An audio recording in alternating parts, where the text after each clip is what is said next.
केही फरक पर्दैन हो केटा उता बोला गइसके उता उता घुमिरहेको खोला अनि तानेर उता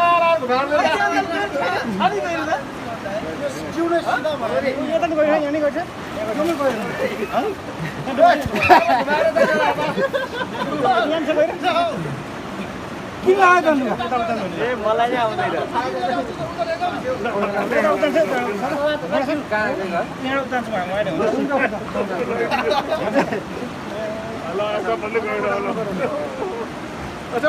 खोलै देखिएन भाइ यहाँ हो जहाँ पर असम कुन ठाउँ असम थामी क्युलाई चाहिँ के डुबे डुब्दैन मलाई आउँछु के आउनु उता उता अर्को छैन है